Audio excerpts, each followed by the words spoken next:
कहते कि बंगाल में तो वक्फ को लेकर लगातार हंगामा हो रहा है, हिंसा हो रहा है प्रदर्शन के दौरान। इसी बीच ममता बनर्जी ने जो है एक बयान दिया है कि बहुत सारी वक्फ प्रॉपर्टी में हिंदू लोग भी रहते हैं। केंद्र सरकार चाहती है कि स्टेट वक्फ बोर्ड को पावर खत्म किया जाए। नायडू ने इस पर अटैक किया है। उन्होंने कहा कि अभी क्या आपका बहुमत है तब भी आप ये जो सब आप कर सकते हैं। देखिए चंद्रबाबू नायडू चुपचाप बैठा है, नीतीश बाबू चुपचाप बैठा है, पूरा सपोर्ट देता है। जरा पावर के लिए आपको वोट देना चाहिए था या नहीं देना चाहिए था? जहाँ तक नीतीश कुमार जी का सवाल है, आज जिस तरह के हालात पश्चिम बंगाल में बने हैं, हिंदू हो या मुसलमान कोई सुरक्षित नहीं है। दरअसल पुलिस की गोलियां तो पहचानती नहीं है कि ये हिंदू है या मुसलमान है। गुंडे, आतताई, टीएमसी के कार्यकर्ता, पुलिस और राजनीतिक कार्यकर्ताओं का जो ये संगठित उनकी जो तिकड़ी है, उसने पश्चिम बंगाल को तबाही के कगार पर पहुंचा दिया है। हालात इतने बिगड़ गए हैं कि अब ममता बनर्जी ठिकरा जिन पर भी फोड़ना चाहे, लेकिन उन्हें बिहार से नसीहत लेनी चाहिए। यहाँ कभी दंगे नहीं हुए, कभी कर्फ्यू नहीं लगा, और वक्फ के कानून को लेकर के भी जनता दल यूनाइटेड के अंदर के तमाम जो स्थापित मुस्लिम नेता हैं वो पार्टी के आधिकारिक लाइन के साथ हैं।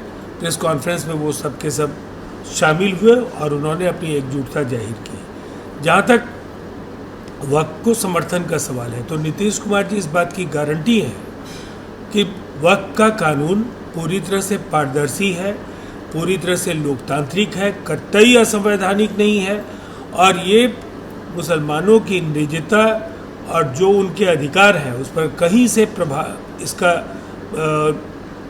ये प्रहार नहीं है। पहली बात। दूसरी बात, ममता बनर्जी जिन लोगों की हिमायत कर रही हैं वो वक्फ की संपत्तियों पर जिनका कब्जा है वो उनकी आवाज़ में बोल रही हैं। दरअसल वक्फ की संपत्तियों का लाभ महिलाओं को मिले और समाज के एक बड़े तबके, जिसको पासमानदा समाज हम कहते हैं, जो विकास की दौड़ में छूट गया है, उसको लाभ पहुंचाने की एक कोशिश है। इसलिए ममता जी क्या कहती हैं, पहले उन्हें अपने घर को संभालना चाहिए। कल राहुल तेजस्वी की बैठक हुई, सीएम कैंडिडेचर पर अभी पेश फंसा हुआ, कल कोई निर्णय नहीं हुआ। कल फिर महागठबंधन की बैठक। इसके पहले ही कांग्रेस आरजेडी सीएम उम्मीदवारी के मुद्दे पर आमने सामने। कांग्रेस की तरफ से आज भी स्पष्ट कहा गया कि अभी इस पर फैसला हुआ ही नहीं है, आगे चलकर होगा। कोई बड़ा निर्णय होता है तब उसमें सभी सहयोगी दलों की सहमति की जरूरत होती है। तेजस्वी के नाम पर कांग्रेस फिलहाल तैयार होती दिख नहीं रही। मदन मोहन झा, कांग्रेस के वरिष्ठ नेता, ने आज बयान दिया है, तेजस्वी को सीएम कैंडिडेट मानने से इनकार कर दिया, जबकि आरजेडी करे कि तेजस्वी ही सीएम कैंडिडेट है। कैसा सी पुट हुआ?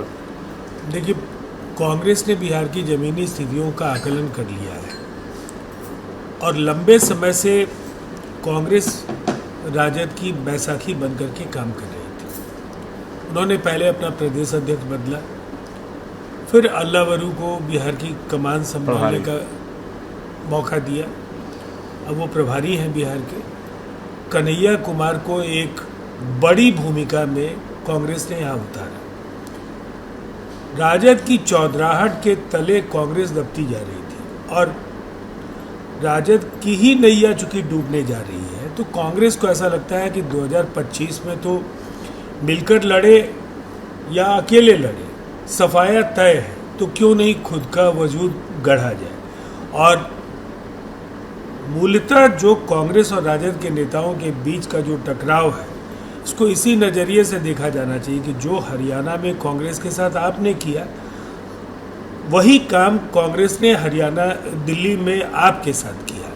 पूरे देश में इंडिया गठबंधन बिखर गया और कांग्रेस अकेले चलने की राह पर बढ़ रही है। तो बिहार में कोई समझौता हो भी जाए तो भी हमारे लिए चिंता का विषय इसलिए नहीं है कि 1.5 दर्जन से भी ज़्यादा सीटें उनको नहीं मिलने जा रही हैं। दूसरी तरफ अगर अलग अलग लड़े तो निसंदेह उनकी मुश्किलें बहुत ज़्यादा बढ़ जाएंगी। For exclusive and insightful videos, subscribe to our new channel ABP Live Premium.